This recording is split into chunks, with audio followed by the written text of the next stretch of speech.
So as a speaker, it's very difficult to come to Defcon and watch really terrific talks and not develop some sense of speaker envy, you know?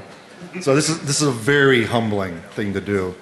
And even though this is my 6th year doing this, it's nothing I take lightly, and it's a great honor to be in front of you guys doing this.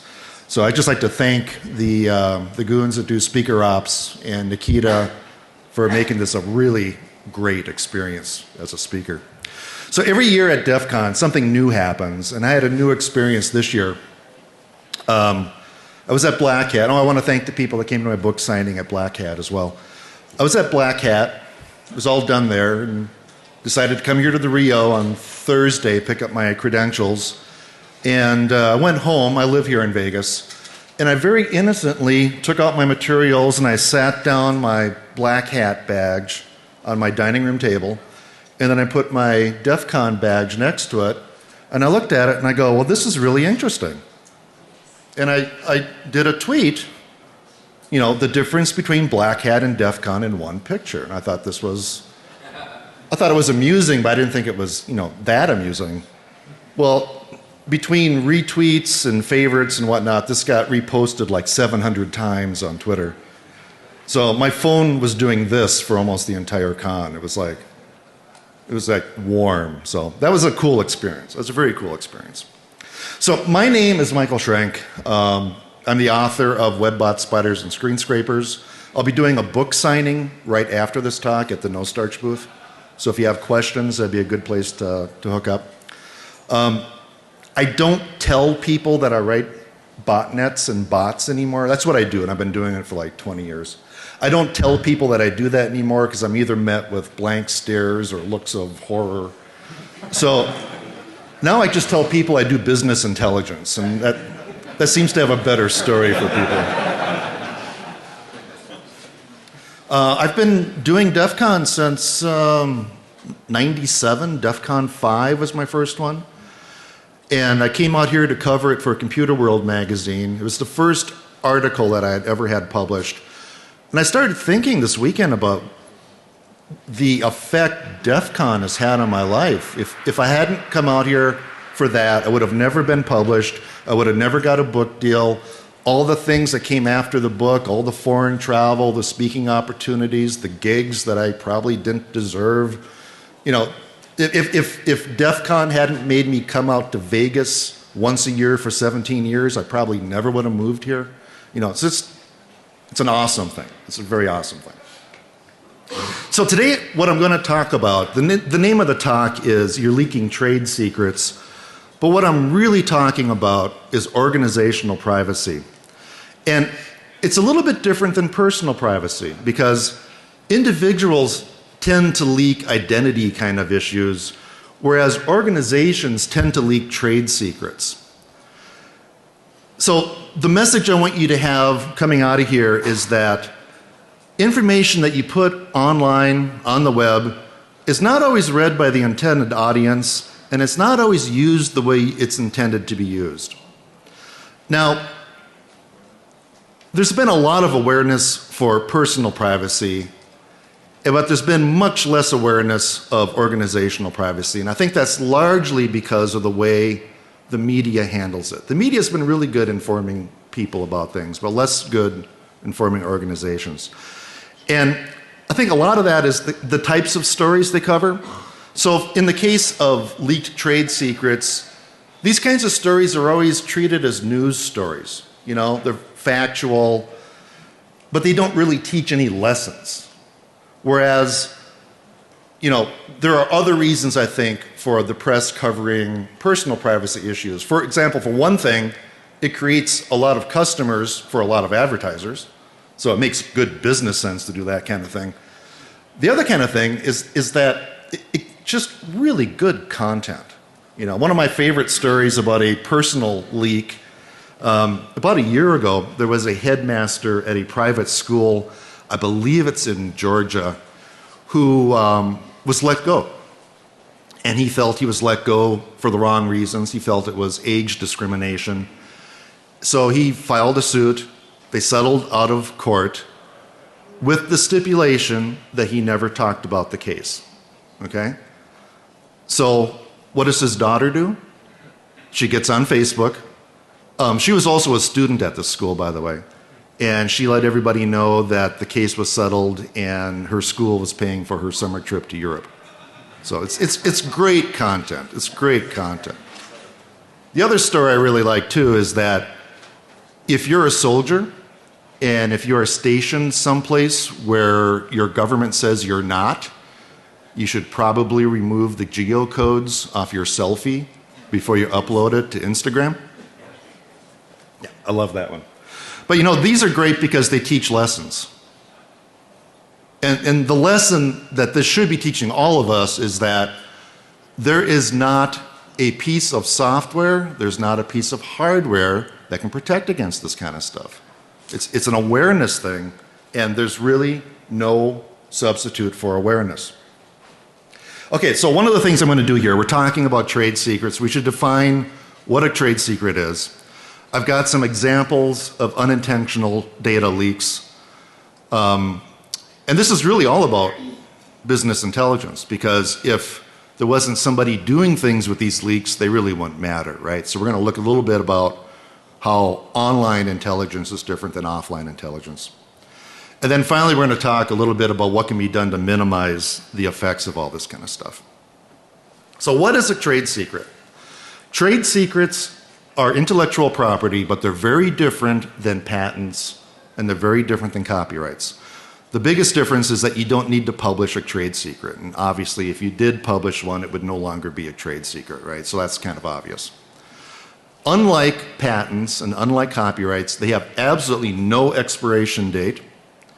And they're protected by something called the UTSA. And this came about, I believe, 70s or 80s. And it was required because unlike patents and unlike copyrights, there was no federal laws covering trade secrets. So they pulled together a bunch of things, and I think all but 1 or 2 states now have signed off on this. But it used to be an issue because if you were a big company and you had offices across the country, you would be subject to the various trade secret laws in those various states. So this simplified things quite a bit. In order to be a trade secret, it must have some kind of economic value. The interesting thing that I think about trade secrets is that you can use anybody's trade secret if you happen to discover it on your own. So if you find it on a piece of paper on a sidewalk, you can use it. If you find it in WikiLeaks, you can use it. If you discover it through reverse engineering, you can use it if you discover it. So what is the value of a trade secret? Well, basically, one other thing I think I forgot to mention is you have to make some effort to protect it. That's the other thing. You can't just come back retroactively and say, hey, that's a trade secret. That doesn't work. The reason you establish trade secrets basically is so you can sue people. And you can recover losses, you can recover damages, you can recover attorney's fees, that kind of stuff. But only if somebody misappropriates your trade secret. If you lose it through your own stupidity, it's your own fault. So when people think about trade secrets, they automatically think about things like the recipe for Coca-Cola or the formula for a fragrance like Chanel No. 5. The interesting thing about fragrances is that you can't copyright or patent a fragrance, but you can have a trade secret over the formula. So if you go into Walgreens or someplace and find all these knockoff fragrances, they're perfectly legal because you can't copyright or patent or somehow protect a fragrance, but you can trade secret the process or the recipe. A lot of times, trade secrets are used in conjunction with patents. So you might have some patents, but the way you implement those patents is some kind of a process that's protected by trade secrets. But today, more often, trade secrets take the form of data. And I just listed a few of these here. Things like your list of your employees, your list of your suppliers, customer lists, funding sources, expansion plans, marketing plans, new product planning, pricing strategy, supplier issues, labor issues, how quickly things move in and out of your inventory, how fast things sell, IT infrastructure changes, security information. This is all data, and these are all trade secrets. And in your organization, you should treat these as secrets. And every list, or every industry is going to have a different list. You know, there's no, I mean, depending on what you're doing, and you're going to have different things that you're going to call trade secrets. For example, in the European Union, they have much more progressive privacy laws than we have here in the States. And in the EU, if somebody is collecting personal data, you have a right to go to that organization and say, what is the data that you're collecting on me? And they have to show it to you. Well, somebody in, I believe, Ireland approached Facebook and says, I want all my data. I want to know what you're collecting on me. Well, Facebook used a little exemption in the law that said, if through the disclosure you're going to show trade secrets, you're exempt from the law. And Facebook said, hey, that's us. That's us. And these are all the trade secrets that Facebook wanted to protect. And I'm not putting these up here for you to read them. I'm just showing you there were 22 of them. There were a lot of them. And they included things like, you know, if you delete an image, we just erase the pointer. It's still really there. If you poke somebody, we record that, you know, all that kind of stuff. And they were saying, you know, if you have our data, you're essentially learning about what we do with that data simply by the nature of that data. So data has become a trade secret. So you've got all these potential trade secrets now, and they're all floating around on the internet, and this has really changed the way business intelligence is collected. For example, before 1995, and I used 1995 because for me that's kind of when the internet matured, I think, a little bit. Before 1995, all the web pages looked like NASA web pages, and you know, things have just matured a little bit there. So before 95, you had to do things like this guy. This is Mitch Modell. He is the CEO of Modell Sporting Goods. And he was accused of the following. He dressed up in a disguise, misrepresented himself at his major competitor, Dick's Sporting Goods, went into one of their corporate offices, told the receptionist that he was a executive for Dick's, and he was waiting for a meeting with the CEO, and she proceeded to show him a room where there were a lot of files, where he started going through files and taking pictures and notes and whatnot. He was basically just helping himself to information. What makes this story really weird is that the same guy, Mitch Modell, was also on Undercover Boss on CBS, where he basically did the same thing except for his own employees. So he was really into this. But this is the way intelligence was often gathered prior to the internet. So before 1995, there were a limited number of sources. You know, where are you going to go? You go look at the patent files, you look at the newspaper, maybe you subscribe to a clipping service. Business intelligence was really time consuming because it was so manual, so that made it a really expensive process. So it's not something you could do over and over again. You basically would take a snapshot of what was happening at a certain time. It often required physical contact. You know, maybe you would go to a conference and you'd get your competitor drunk and you'd talk to him and not tell him who you were, you know. We've probably all done that. So it required physical content, and it often required people to identify themselves, or if not identify themselves, occasionally get caught. So your anonymity would be blown. So now after 95, man, there's almost an unlimited number of, well, I would say there is an unlimited number of sources because they keep coming in and out. We can automate data collection. We can repeat it, do it day after day. You start looking at data collected over time. You can start to analyze trends and do all kinds of cool stuff. It can be done remotely, and it can usually be done anonymously. So you see here, this looks a lot like hacking, right? You can do it remotely, you can automate it, you can do it anonymously. So basically, business intelligence has now become a form of hacking as far as I'm concerned. The other thing about business intelligence collected online is that it is immediately actionable. And this was evident in my talk last year, where I talked about a botnet that I wrote that purchased probably around $20 million worth of cars over a period of about 9 months, 20 million retail. It did it totally by itself. And we also defeated some Russian hackers too, by the way. But this data that we had, basically the inside information we had is we had some inside information on server characteristics that allowed a client to basically buy things at will. And we were able to act on that intelligence immediately. So through the eyes of a hacker, anything you put online is potential business intelligence. And that's a really important point. Again, every industry has its own cases. I picked out a few that I think we can all relate to.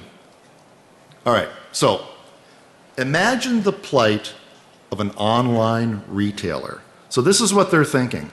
I need to keep my online store up to date, and I need to keep up with what's happening with competitors as far as pricing. So I need to respond to my market, basically. So a hacker looks at that and says, hey, I can watch the store remotely, I can do it anonymously, and I can automate the information gathering. So if you monitor a retail site and do it over time, it's possible to leak your pricing strategies. You can start to figure things out. You can figure out inventory strategies. You know, you have items coming and going. Why is that? Why is this no longer offered? Sometimes it can show supplier issues. Like if it's something you know that they always have, but they don't have it now and they really should have it, they're having a supplier issue. If they come off and they're always consistently at a lower price than you, and they appear to still be making a profit, they're probably buying it from somebody other than you are, or they've got a better deal than what you have. The problem is much greater when you are a retailer and you're selling specific items, okay? So we're not talking Sears here now that's got an infinite number of t-shirts. We're talking about a real estate website that has one house on the corner of 3rd and Main, okay? We're talking about SD Crafter. SD, by the way, is a huge business. It's in excess of $1 billion a year. eBay merchants tend to sell one item at a time. So you can learn a lot about what's a good thing to sell on eBay just by looking at top sellers and watching what sells and for what price. Used bookstores tend to sell single copies of things, third-party Amazon retailers, car dealerships with VINs and SKUs, any kind of seller of collectibles. This group includes anyone selling any kind of uniquely identifiable goods. So if you watch one of these stores over time, they basically disclose their entire sales records, right? You monitor this long enough, you pretty much have enough information where you could do their accounting for them. And this is something people don't think about. Okay, let's look at, I love picking on HR because I think they're probably the biggest source of leaks within organizations. So let's think about an HR manager. Put yourself in their position. They're thinking, this year, it's going to be a busy year for us. We got a lot of stuff going on. I need to post 250 job postings this year. So that's what they're thinking. That's what they're tasked with. The hacker, on the other hand, thinks, I can watch these job postings remotely, and I can be anonymous while I'm doing it. I can even look like somebody else. I could look like an actual job seeker if I wanted to. And I can automate the information gathering attack. So what does this do? Well, let's just look at a simple job listing here. This is an actual listing. I won't tell you the company it came from. Even this is a decent job listing. I'll show you one later that's not so decent, but this one's fine. You know, doesn't seem to be anything wrong with it, except, whoa, we have a new location here. We haven't seen this before. And, oh, we have a new skill. That's something we haven't seen before. Well, if you look at this over time, you know, you're watching these remotely, you're being anonymous, you're automating the information gathering.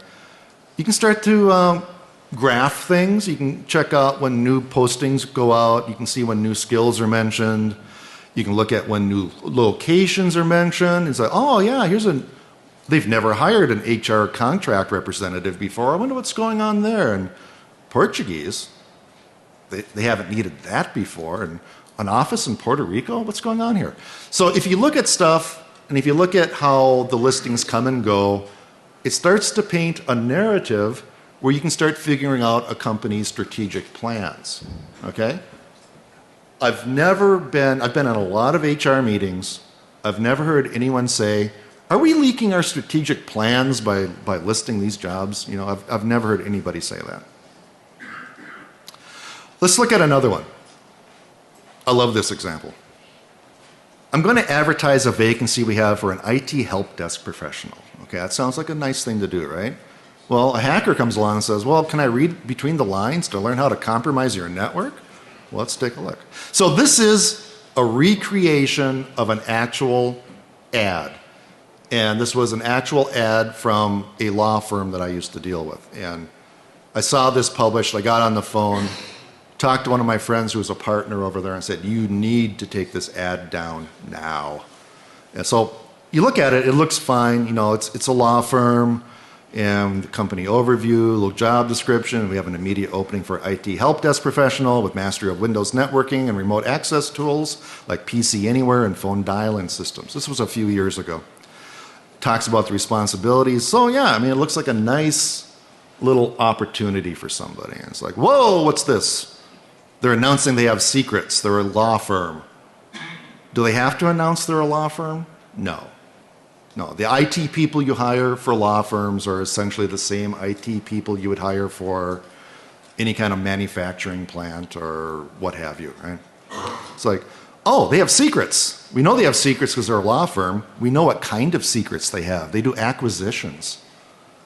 So if you deal in stocks at all, this might be interesting information, right? I wonder whose secrets they have. Oh, they've got their client list. So we know they've got secrets. We know what kind of secrets they have. We know whose secrets they are. Okay, let's look a little bit further here. Never say you have an immediate opening for an IT position like this, because that means there's nobody there now. No one's watching the store. What kind of social engineering could happen with nobody watching the store, you know? Oh, they're telling us how to break into their network. They're using PC Anywhere and phone dial-in systems. So you guys remember how this worked back in the day? You just start at the bottom of a block of numbers and start dialing until you get something that sounds like a fax machine, you know? And then you just start, there's nobody watching the store. Get your passwords ready. All right, because we can automate attacks, right?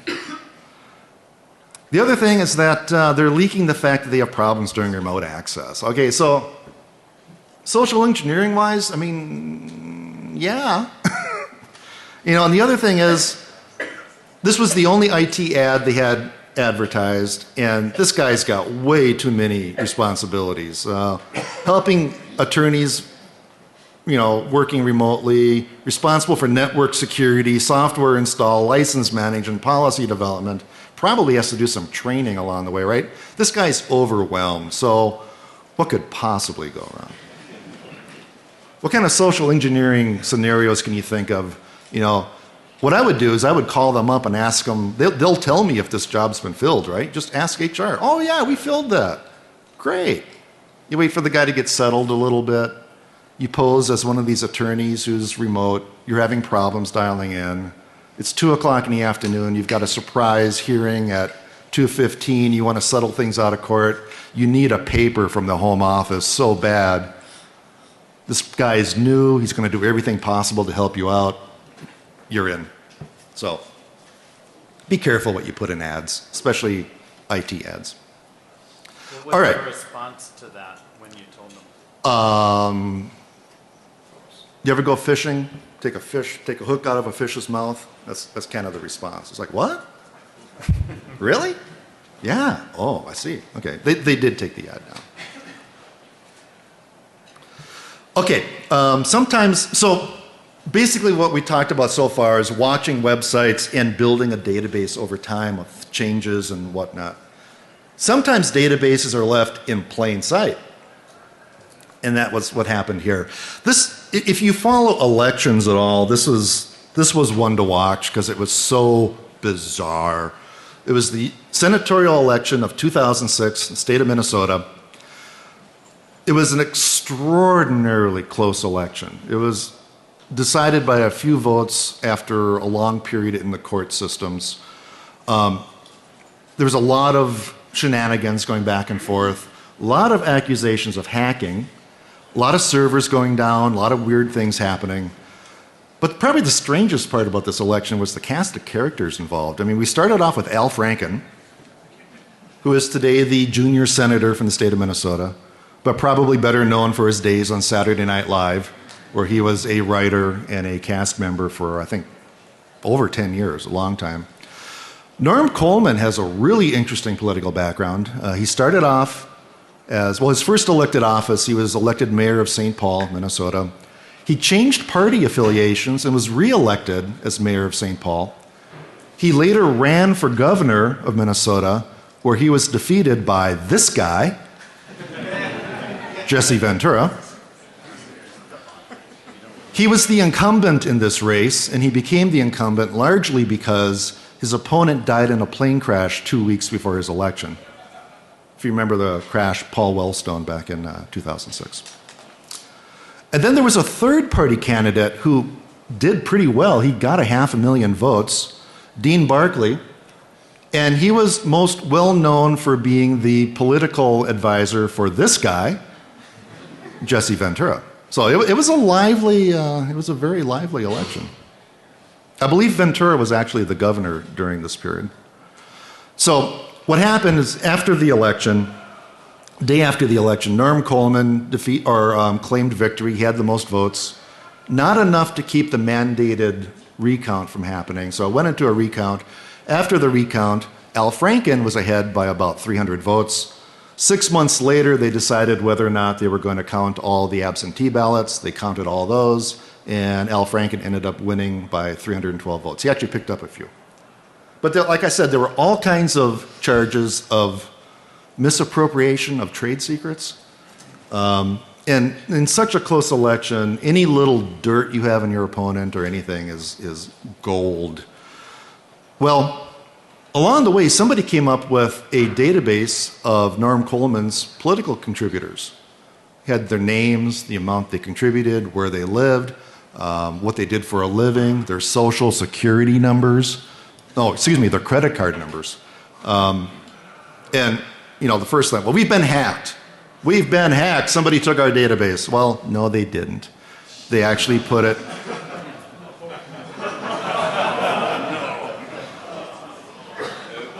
They compressed it and put it up in an unprotected directory on their website. If you ever want to hear the story behind this, Adria Richards has a lot of stuff on YouTube about this. She's the one that discovered this. But basically, they just left it there. And there's a lot of this going on. I don't know if there's tons of this. One of the things I do in addition to business intelligence, I do a lot of work with data journalists, and I teach workshops primarily in the UK and in the Netherlands and Belgium and through there. And I love working with investigative journalists because they've got a hacker's mind. They think like hackers. You give them a tool, they run with it. They take all their background and experience, and they do all kinds of wonderful things. And I had them doing all kinds of stuff like this. They were finding stockbrokers' lists of clients and how much their funds were and where they had their stuff distributed. And they were basically just doing Google hacking. That's all they were doing. They were just looking for files, and it's amazing what's out there. Oh, one other backstory to this one that I think is kind of interesting. So I somehow came across this database, and it was just an Excel spreadsheet. First thing I did is I imported it into an actual database where I was able to do queries on it. And I was doing queries on it for a couple days, try to find out interesting combinations of data. And I had done this before. I mean, I had worked with a lot of European newspapers and stuff on doing just this kind of stuff, mostly from Freedom of Information Act kind of stuff. And I had enough information I thought probably would have been good for probably 3 to 5 stories. So I contacted the major newspaper in Minneapolis. I talked to their political editor, told them what I had done, told them the kind of stories that they could generate from this, and the response I got from him was, we have our own IT department. We really don't need what you have. So, okay. All right, cool. Okay, DNS can be a major source of leaks, and especially when it comes to marketing. You know, some of you are probably aware of this, but I've got a couple of examples I think are pretty cool. So you're a marketing person, you go, I need to register some domain names for new products we have. Well, the hacker comes along and says, hey, I can watch DNS registrations remotely, I can do it anonymously, and more importantly, I can automate the process. Or if I have $750, I can just buy this information. It's a little bit cheaper. It's true. Here we can see that Apple has registered about 4,500 domain names, and for not a lot of money, you can go see what they all are. Do you think Samsung does this? Oh, I'm sure they've got a copy of it, you know? The thing that I found interesting for this is this particular screenshot I took. I was doing a organizational privacy talk in Dublin, Ireland for the Secure Computing Forum. So this snapshot was done in March. They had 4,544 domains on March 17th. I did this again earlier, just last week, and they had almost another 1,000 domains they had checked out. You think there's any intelligence you could gather from those 1,000 domains? I bet there is. Like I said, I bet Samsung has that list. Unless they're seeding phony domain names as well. They could be doing that. They could be diversions. But there's probably intelligence you could gather from that as well. The question was, you know, maybe they're not real domain names. But yeah, I think you could probably read between the lines there too. So here's another example. This was an example from a data journalism class I taught through the Center for Investigative Journalism and City College in London. Keep in mind, this is a group of primarily journalists from the UK. They were not Americans. And I asked them, you know, knowing what you know, can you tell me when Sarah Palin gave first real thoughts, first documented thoughts about running for president? So they were all busy, these, again, investigative journalists. They're like hackers. And they started looking at DNS records. I didn't tell them to go to DNS records. They just went there. And they found this listing by Jay Griffin, who after a quick Google search you can find out was her political advisor. And he took out the domains Palin for President, Palin 2012, right? That gives you a little bit of an idea of what they were planning. Sarah Palin 2012. They were all registered on August 24th of 2007. That was pretty much a year before she was interviewed by John McCain, and before this ever became, before she was ever even a candidate for vice president. So there was some talk in the past. So DNS records are like a snapshot of the past. They're like little time capsules. All right. Employees leak trade secrets all the time. You know, they'll do it on a personal level. You multiply that by the number of employees you have. That's the kind of problems that organizations have. So if you're an HR director, again, we're picking on HR, they're going to say, you know, this company is only as great as its employees, and to succeed, I need to train, hire, and retain the very best ones. I need to invest some money in them. And because of that, your list of employees is really a trade secret. So what does a hacker think? Well, the hacker thinks LinkedIn and Twitter. That's what they think. Because you can go onto LinkedIn, and within a matter of minutes, I could probably tell you for example, every new business development person in your company. And if I triangulate that information with their endorsements and what they're doing on Twitter, I could tell you who your client list is. Okay? That's not information you want to have out. Sometimes, you can't keep people from using social media, but you can keep them from doing really stupid things. For example, this is a case where, and this is actually pretty common, people leaking the code names of top secret NSA projects on their LinkedIn profile. You know, as far as, yeah, this is my experience. I worked on this project. And, you know, it's a lot easier to find out things about projects if you know what they're called, right? And this is not just a snapshot in time. This is still going on. So you can't keep people from doing stupid things. Or excuse me, you can't keep people from doing stupid things, but you can monitor it, you can keep an eye on things. So what I recommend people doing is use corporate social media accounts for any kind of marketing kind of things you've got going on. In fact, social media accounts are now actually being considered as intellectual property, just the account itself. There was a case about a year ago where there was a salesperson who was using their Twitter account very effectively. They were marketing through their Twitter account. Their followers on their Twitter account were their customer base. And the name of the Twitter account was something like Bob at ABC Company.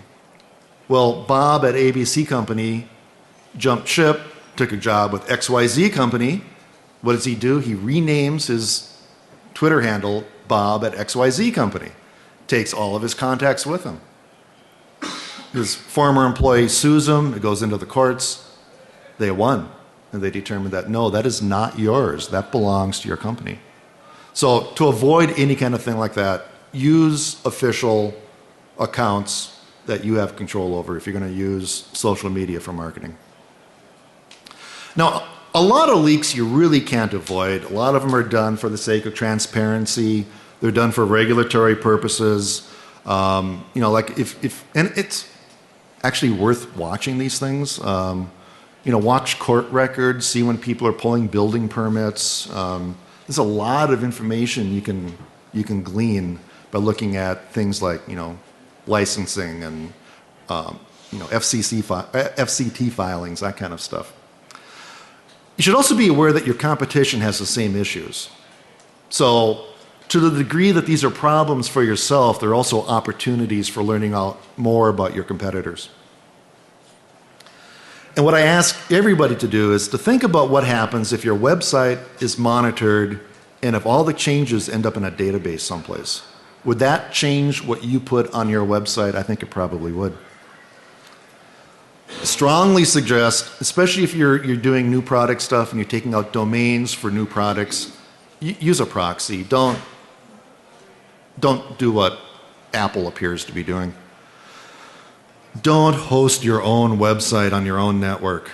There was a case here in Las Vegas within the last year where I believe it was a group associated with Anonymous got into the Sands Corporation. And Sands, if you don't live here in Vegas, they're the people that own the Venetian and the Palazzo. And in addition to breaking into their website, they discovered that the website was on their corporate network. So that gave them access to all kinds of HR records, which they published. And strangely enough, it also gave them access to the network where all the slot machines were. Yeah. So there is no reason to host your own website on your network. In fact, I don't think you should host your own website anywhere. You should have an agency do that for you. There's no reason to do it. The most important thing to do, I think, is to get everybody's buy-in that organizational privacy is important to everybody in the organization. You know, any one leak basically pulls everybody down. So you need to get everybody's buy-in. And again, this is a training issue is what it really is. You need enforceable policies. I mean, how many times have you seen security policies that aren't enforceable? You know? They're as good as not having, and they're worse than not having policies because they give you a good feeling, you know? And when I mean enforceable, they should be enforceable through tools. There should be tools that are enforcing this. You shouldn't need people to do it, you know? In other words, you should be doing your own business intelligence on your own system. Audit everything that you publish. Anything that goes on in your website should be audited through some group. Hopefully that group isn't marketing because they're not going to get it, okay? Because the real important thing here is that security and privacy are not IT functions. They're everybody's responsibility. IT can't protect you from the nonsense that I showed you here. Don't disclose a lot of organizational information on every job posting. It's not even important in most cases that you even put the name of your company on a job posting. You know, there's really no reason to have job listings on your own corporate website. There isn't. I encourage people to use cookies to track their competitors when they're coming to their website. And it's good to do cookies, so you start to associate cookies with IP addresses that you know of known gateways of your competitors. So that way, if you've got their cookies, you can even, if they're using a laptop or a mobile device, if they go someplace else, if they go home and go to your website. Sometimes people will go to your corporate website and look at different things at home than they might at the job. So you can really screw with people too when you do this. And I've suggested this to a number of clients. I've never had one do it, but if you're tracking your competitors and you've got their cookies and you know who they are when they come to your website, you can show them anything you want. If they come to your store, you can show them goofy prices. You can turn your corporate website into a recruiting website, right? To recruit from your competitors. I would love to see somebody do that sometime. Okay, so that's my talk. Thanks for coming. If you have questions, we've got a little bit of time now. We've got 5 minutes. Otherwise, I'm doing a book signing at the No Starch booth, and I'll be there at noon. That'd be a good time just to chat about whatever. So thank you all for coming. Appreciate it.